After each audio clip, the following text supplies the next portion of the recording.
శ్రీ సాయినాథాయ నమః. శ్రీ సాయి సచ్చరిత్రం 34వ అధ్యాయం. ఓది మహిమ.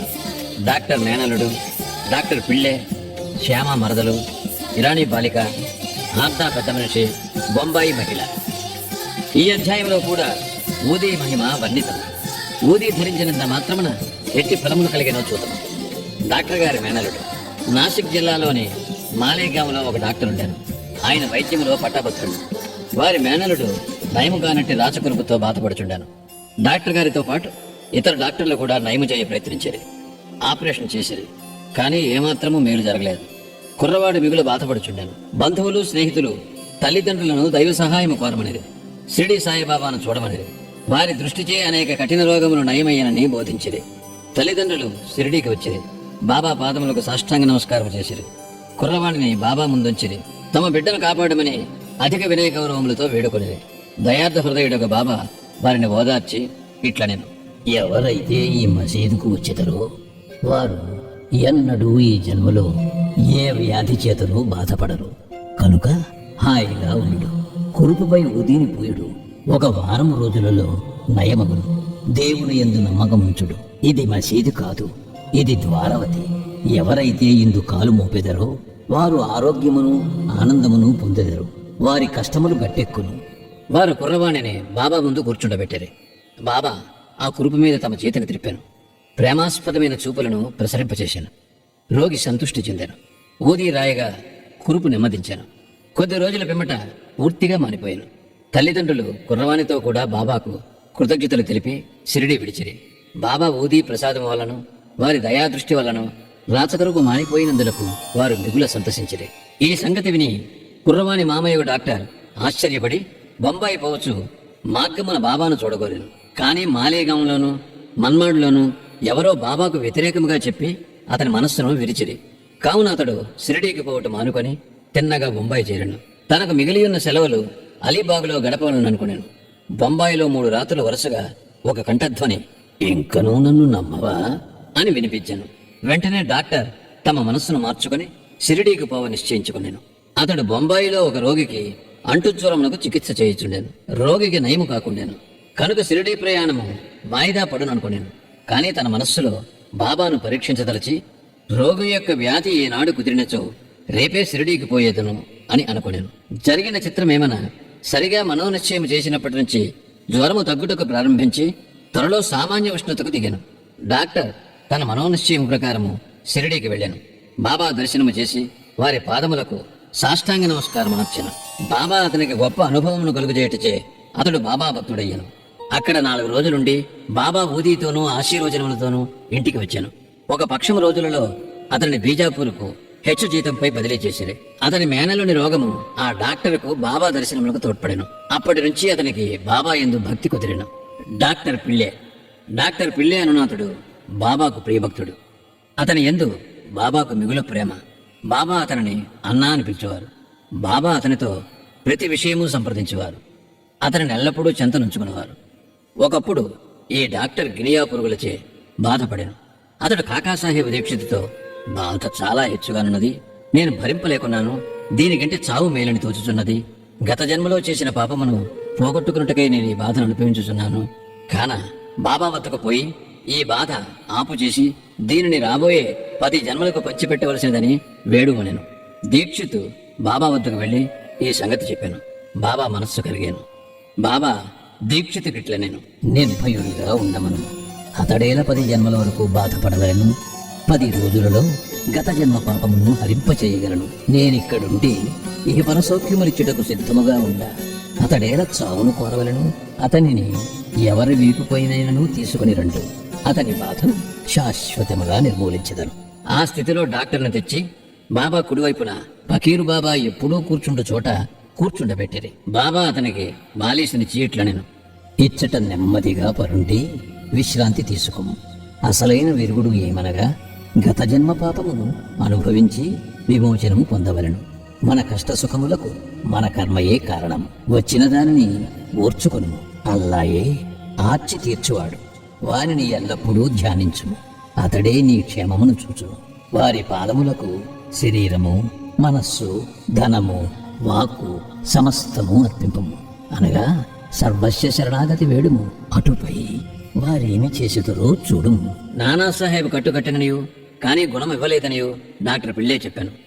బాబా ఇట్లా నేను నానా తెలివి తక్కువవాడు. కట్టు విప్పుము, లేనిచో చచ్చెదవు. ఇప్పుడే ఒక కాకి వచ్చి పొడుచును, అప్పుడు నీ కురుపు నయమగును. ఈ సంభాషణ జరుగుచుండగా అబ్దుల్ వచ్చి మసీదు శుభ్రం చేసి దీపములు బాగు చేయుచుండగా అతని కాలు సరిగా పిళ్ళే కురుపు మీద హఠాత్తుగా పడాను. కాలు వాచి ఉండాను. దానిపై అబ్దుల్ కాలు పడగానే అందులో నుంచి 7 పురుగులు ఒక్కసారిగా బయటపడాను. బాధ భరింపరానిదిగా నుండాను. డాక్టర్ పిళ్ళే బిగ్గరగా ఏడ్వసాగాను. కొంతసేపటికి నెమ్మదించాను. అతనికి ఏడ్పు నవ్వు ఒకటి తర్వాత ఇంకొకటి వచ్చుచుండాను. బాబా ఇట్లా నేను చూడుడు, మన అన్న జబ్బు కుదిరి నవ్వుచున్నాడు. పిళ్ళే కాకి ఎప్పుడు వచ్చును అని బాబా ఇట్లని జవాబునిచ్చాను. నీవు కాకిని చూడలేదా? అది తిరిగి రాదు. అబ్దులే ఆ కాకి. ఇప్పుడు నీవు పోయి వాడాలో విశ్రాంతి కొనుము. నీవు త్వరలో బాగయ్యేదవు. ఊది పూయటం వలన దానిని తినటం వలన ఏ చికిత్స పొందకయే ఔషధమును పుచ్చుకొనకయే వ్యాధి పూర్తిగా 10 రోజులలో బాబా చెప్పిన ప్రకారము మానిపోయాను. శ్యామ మరదలు. శ్యామ తమ్ముడు బాపాచి సావుల్ విహర్ దగ్గర ఉండేవాడు. ఒకనాడు అతని భార్యకు ప్లేగు తగిలిను. ఆమెకు తీవ్రమైన జ్వరం వచ్చాను. చంకలో 2 బొబ్బలు లేచాను. బాపాచి శ్యామ వద్దకు పరిగెత్తుకు వచ్చి సహాయపడమనేను. శ్యామ భయపడాను. కానీ యథాప్రకారము బాబా వద్దకు వెళ్ళాను. సాష్టాంగ నమస్కారము చేసి వారి సహాయం కోరాను. వ్యాధిని బాగు చేయమని ప్రార్థించాను. తన తమ్ముని ఇంటికి పోవుటకు అనుజ్ఞ ఇమ్మనను. బాబా ఇట్లా నేను ఈ రాత్రి సమయమందు వెళ్ళవద్దు. ఊది పంపము. జ్వరమును గాని బొబ్బలను గాని లక్ష్య పెట్టనవసరం లేదు. మన తండ్రియును యజమానియు ఆ దైవమే. ఆమె వ్యాధి సులభముగా నయమగును. ఇప్పుడు వెళ్ళవద్దు. రేపటి ఉదయము వెళ్ళము. వెంటనే తిరిగి రమ్ము. శ్యామకు బాబా ఊది యందు సంపూర్ణ విశ్వాసం ఉండెను. బాపాచి ద్వారా దానిని పంపాను. బొబ్బలపై దానిని పూసి కొంత నీళ్లతో కలిపి త్రాగించేది. దానిని తీసుకుని వెంటనే బాగా చెమట పట్టాను. జ్వరము తగ్గాను. రోగికి మంచి నిద్ర పట్టాను. మరుసటి ఉదయం తన భార్యకు నయమగుట్ట చూచి బాపాచి ఆశ్చర్యపడాను. జ్వరం పోయాను. బొబ్బలు మానెను. మరుసటి ఉదయం శ్యామ బాబా ఆజ్ఞ ప్రకారము వెళ్ళగా ఆమె పొయ్యి దగ్గర తేనీరు తయారు చేయుచుండట చూచి ఆశ్చర్యపడాను.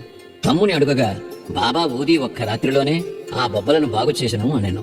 అప్పుడు ఉదయము వెళ్ళు, త్వరగా రమ్ము అను బాబా మాటల భావము శ్యామ తెలుసుకొనగలిగాను. టీ తీసుకుని శ్యామ తిరిగి వచ్చాను. బాబాకు నమస్కరించి ఇట్లా నేను దేవా, ఏమి నీ ఆట? మొట్టమొదట తుఫాను లేపి మాకు అశాంతి కలుగు చేసేది. తిరిగి దానిని శాంతింపచేసి మాకు నెమ్మది ప్రసాదించవు. బాబా ఇట్లు జవాబిచ్చాను. కర్మ యొక్క మార్గము చిత్రమైనది. నేనేమీ చేయకుండాను నన్నే సర్వమునకు కారణభూతునిగా నించెదరు. అది అదృష్టమును బట్టి వచ్చును.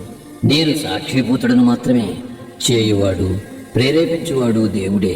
వారు మిక్కిలి దయార్ధ హృదయులు. నేను భగవంతుడను కాను, ప్రభువును కాను. నేను వారికి నమ్మకమైన భట్టును. వారిని ఎల్లప్పుడూ జ్ఞాపకము చేయుచుందును.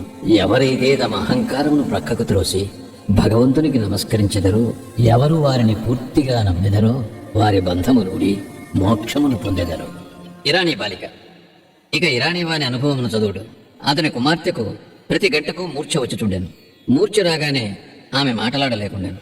కాళ్ళు చేతులు ముడుచుకుని స్పృహ తప్పి పడిపోవచుండెను. ఏ మందులు ఆమెకు నయము చేయలేదు. ఒక స్నేహితుడు బాబా ఊదీని ఉపయోగించమనెను. విలేపార్లేలోనున్న కాకాసాహెబ్ దీక్షిత్ వద్ద ఊదీ తీసుకుని రమ్మనెను. ఇరానీవాడు ఊదీని తెచ్చి ప్రతిరోజు నీటిలో కలిపి త్రాగించుచుండెను. మొదట ప్రతి గంటకు వచ్చు మూర్ఛ 7 గంటలకు ఒకసారి రాసాగాను. కొద్ది రోజుల పిమ్మట పూర్తిగా నిమ్మళించాను. హార్దా పెద్ద మనిషి. హార్దాపుర నివాసి అయిన వృద్ధుడొకడు మూత్రకోశములో రాయితో బాధపడుచుండెను. అట్టి రాళ్లు ఆపరేషన్ చేసి తీసిరారు కనుక ఆపరేషన్ చేయించుకోమని సలహా ఇచ్చేది. అతడు ముసలివాడు, మనోబలము లేనివాడు. ఆపరేషన్కి ఒప్పుకొనుకుండాను. అతని బాధ ఇంకొక రీతిగా బాగు కావలసి ఉండేను. ఆ గ్రామపు ఇనామదారు అతడికి వచ్చుట తటస్థించాడు. అతడు బాబా భక్తుడు. అతని వద్ద బాబా ఊది ఉండెను. స్నేహితులు కొందరు చెప్పగా వృద్ధుని కుమారుడు ఊది తీసుకుని దానిని నీళ్లలో కలిపి తండ్రికిచ్చాను. 5 నిమిషములలో ఊది గుణమిచ్చాను. రాయి కరిగి మూత్రము వెంబడి బయటపడాను. వృద్ధుడు శీఘ్రముగా బాగయ్యాను. బొంబాయి మహిళ. కాయస్థ ప్రతికులములకు చెందిన బొంబాయి స్త్రీ ఒకతే ప్రసవించు సమయమును మిగులు బాధపడుచుండెను. ఆమె గర్భవతి అయిన ప్రతిసారి మిగులు భయపడుచుండెను. ఆమెకేమీ తోచకుండాను. బాబా భక్తుడు కళ్యాణవాసుడు శ్రీ రామమారుతి ఆమెను ప్రసవించనాటికి షిరిడీకి తీసుకుని బొమ్మని సలహా ఇచ్చారు. ఆమె గర్భవతి కాగా భార్యాభర్తలు షిరిడీకి వచ్చారు. కొన్ని మాసములు అక్కడ ఉండేది. బాబాను పూజించి వారి సాంగత్యం వలన సంపూర్ణ ఫలము పొందింది. కొన్నాళ్ళకు ప్రసవ వేళ వచ్చాను. మామూలుగానే యోనిలో అడ్డు గమనించాను. ఆమె మిగులు బాధపడాను. ఏమి చేయుటకు తోచకున్నాను. బాబాను ధ్యానించాను. ఇరుగు పొరుగు వారు వచ్చి బాబా ఊదిని నీళ్లలో కలిపి ఇచ్చేది. 5 నిమిషములలో ఆ స్త్రీ సురక్షితముగా ఎట్టి కష్టములు లేక ప్రసవించాను. దురదృష్టములది చనిపోయిన బిడ్డ పుట్టి ఉండెను. కానీ తల్లి ఆందోళనము బాధ తప్పాను. బాబాకు నమస్కరించి వారిని ఎల్లకాలము జ్ఞప్తి అందించుకునేది. శ్రీ సాయినాథాయ నమః. 34వ అధ్యాయము సంపూర్ణము. సద్గురు శ్రీ సాయినాథాత్మనమస్తు. శుభం భవతు.